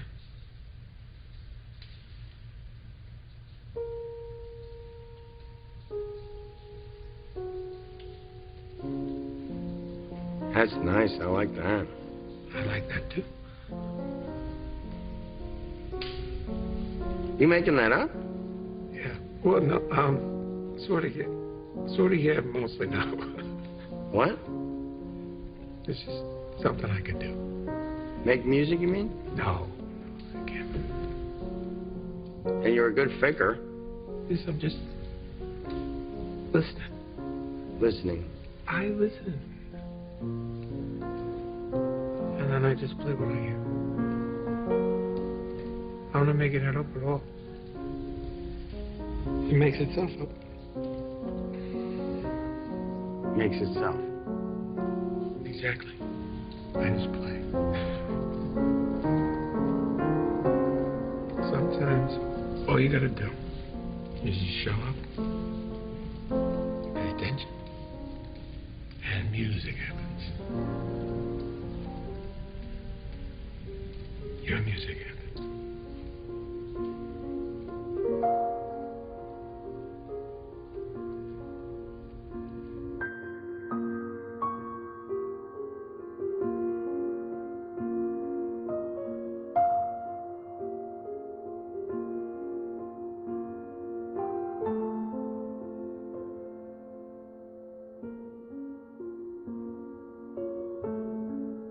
Whatever you're looking for in your life is there for you. It will show up where and when it's needed. It's always in your mind. Whatever you need to complete this project, whatever you need to create, it's all there. You can prepare and then let go. It's an easy trusting that everything will happen perfectly.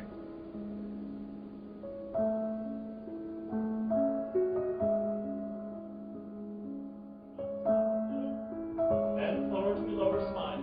Bend your knees. Place your hands on the floor.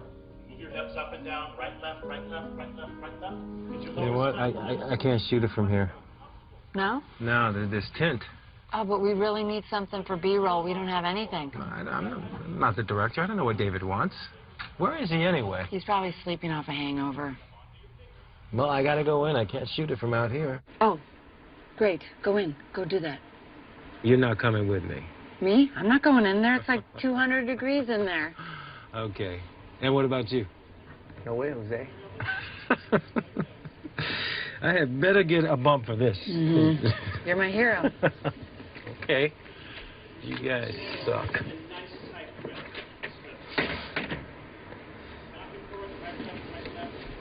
Hey, good morning. Good morning. I got up early. I was scouting locations. What? I found the most amazing spot overlooking the ocean. For what? For this? Yeah, for this. Really? It's a little bit of a hike, though. That's okay. We will indulge your creativity. You sound inspired, David. I am inspired. I'm making music, doing the down. What are you talking about? What is Rob doing in there alone? That's some crazy hot yoga torture. Yeah. I can't let him be in there by himself. Cover me, I'm going in. You're going in? Pick up your right foot in front of you. He's going in. I can't believe it. We live in a world in which all things are possible. There are no accidents. There's a divine organizing and intelligence that supports all things.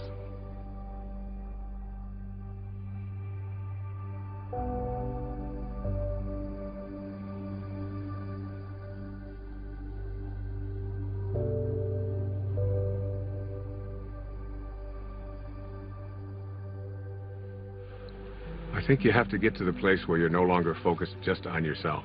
And the things that you really want for yourself, you begin to say, how can I want them more for someone else than I want them for me? And that's God realization.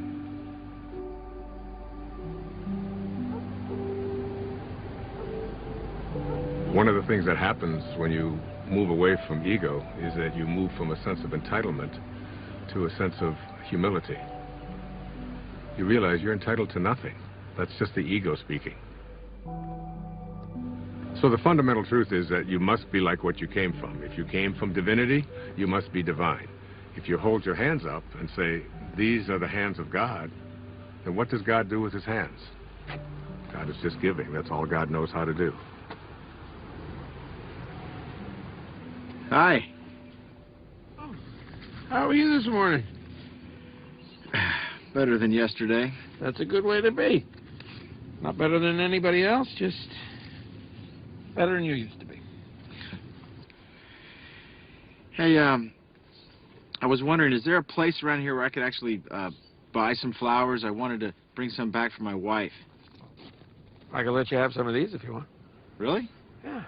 I mean, they're not fancy like you get in a flower shop. They're just indigenous roses. A little more rustic. I think my wife might actually like that. Hey, now, let me help you.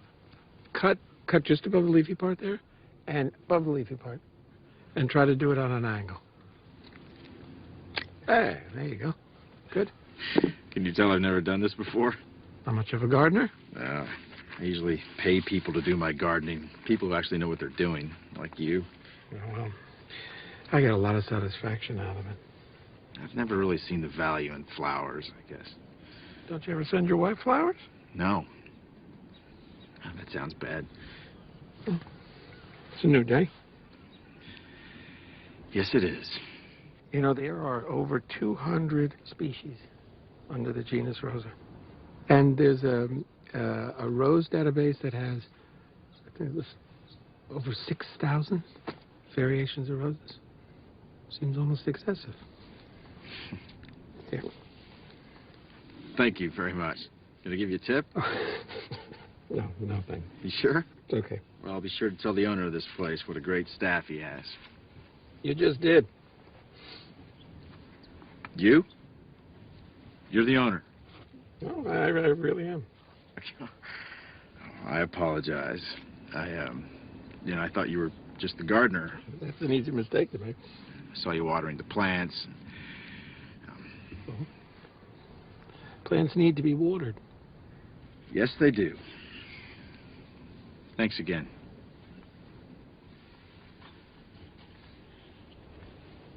Can I ask you a favor? Yeah, sure. I'm here for a board meeting. Yeah, I know. You were at the House of Promise, right? Yes, and I've got to give this to the executive director, but I don't know what room she's in. Oh, I can find it. Well, actually, could you give it to her for me? Yeah, sure. Is it important? No, it's just some papers. Okay, yeah. And if you could give it to her this afternoon, after I've left. Yeah, I can do that. Appreciate it.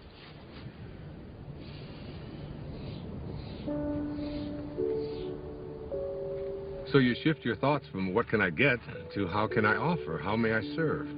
If your attention is off yourself and about giving, the universe will respond by giving back to you. The universe will say, how may I serve you? But you have to be in a place of service yourself. That's when the transition is complete, when you move into that place that is without ego.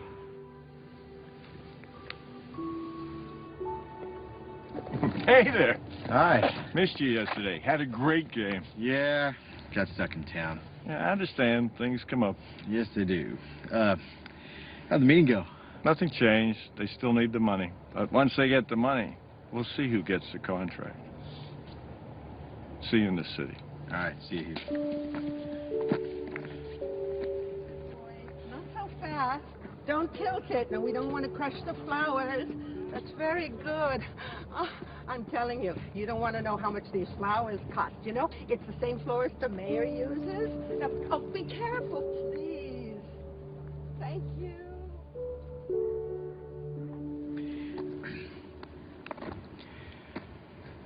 How about the name Rose if it's a girl?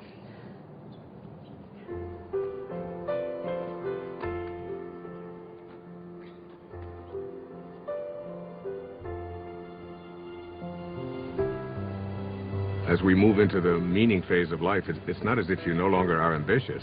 It's that you have ambition with meaning. You're ambitious about other things.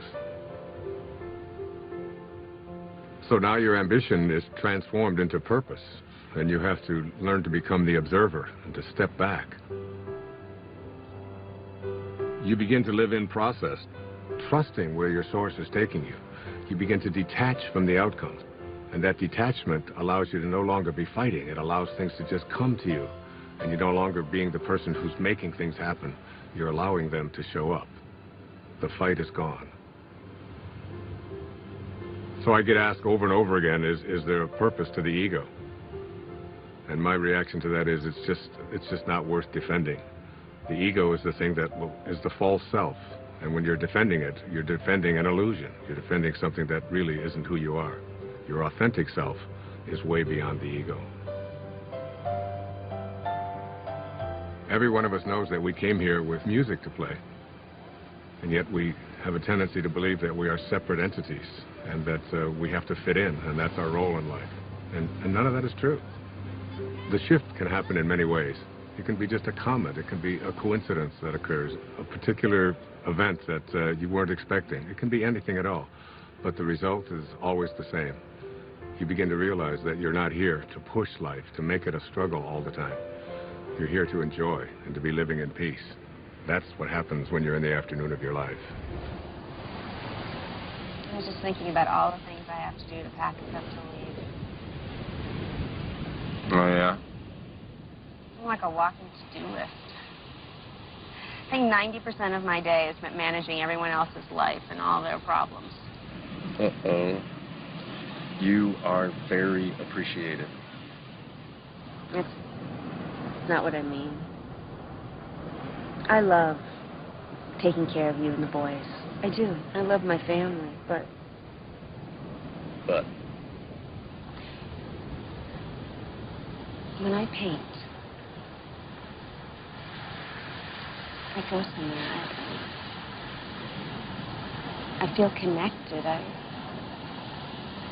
feel bliss. And you're good at it. I miss it so much.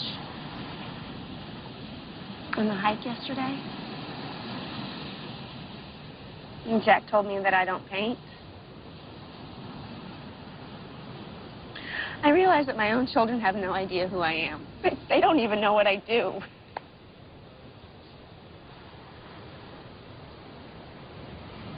So do it. Really? Yes, absolutely. Thank you. I want to stay here. What? Just for a week. Right now, just this next week. What, are you thinking of leaving her all alone? Jason, every cell in my body wants to stay here just a little bit longer. I'm hearing you, but I have no idea what you're saying. I need to reorient myself. I need to find my way back, and I need solitude to do it. When you're a mother of 2 small children, you don't get solitude. Jason, you have to know I love you. And I love the kids, and I am still us, but I am more than this.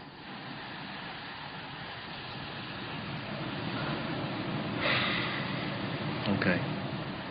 There's just one problem. See, I don't know how to do what you do. You'll be great.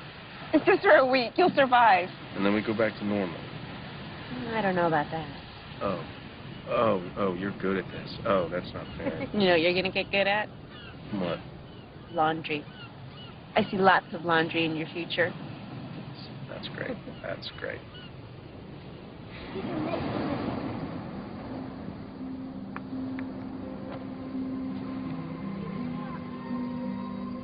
If you want to see the doors open in your life, you detach yourself from what the ego says, and you allow yourself to live from this divine place called spirit. And what Lao Tzu called the virtues, he said there are 4 of them. The first of these is reverence for all of life, which is respect. The second is sincerity, which is really nothing more than just honesty. The third is gentleness, which manifests itself as kindness in our life. And the fourth is supportiveness, which just manifests itself as service, offering service to others. Those are the 4 virtues. And Lao Tzu asks us to live by them. There's a great quote by the poet Hafiz. He said, even after all this time, the sun never says to the earth, you owe me. Just think what a love like that can do. It lights up the whole world.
Oh, David. Hey. Hi. How you doing?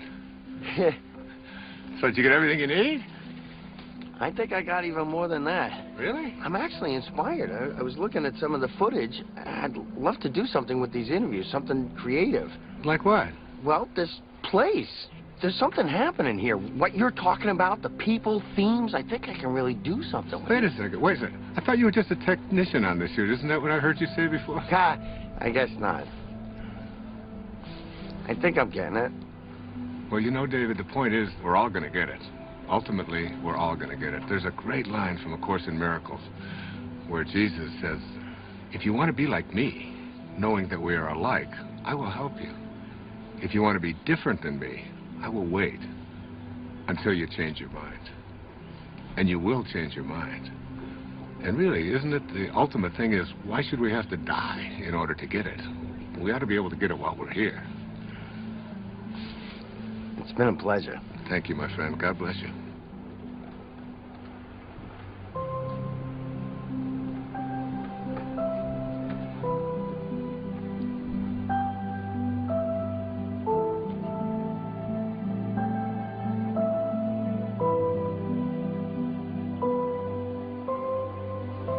Nobody needs to ask the question, what is my purpose? It will always be found in service. If you can just for one day put your attention on making life better for someone else, if you can focus on thinking like that, that's how God thinks. It's an ancient concept, but it's still relevant. To touch someone's life is more valuable than any amount of money. My friend Byron Katie says, to believe that you need what you don't have is the definition of insanity. That you can't be fulfilled until you get all these things, that's an illusion. Really, you don't need anything more. It doesn't matter what it is you do. You could be a cab driver, a teacher, a factory worker, a manager. What matters is that you put your attention on how may I serve. Think of the people you go to, whoever you are in your path. You can run an entire business this way, not being attached to outcome, putting attention on service. Your life becomes about living those virtues.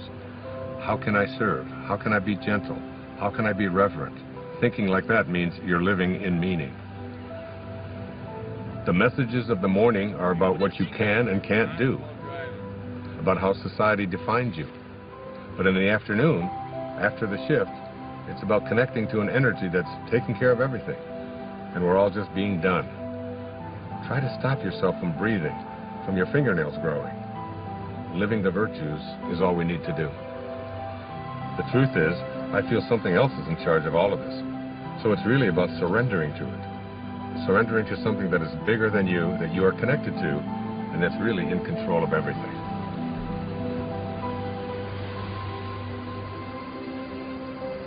There's a place deep within us that wants to feel fulfilled, that wants to know that my life has made a difference, that I've left this place, this planet that I've lived on, better than when I arrived, that someone's life has been profoundly touched because of my existence.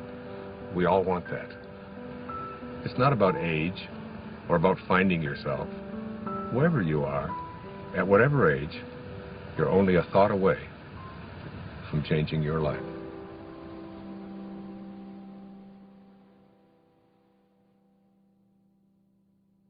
This is not a race. You don't have to run. You might even slow it down. Take a look around instead of chasing everyone. Nothing to prove, no point to make. If when it's said and done, you know in your heart that your song is sung.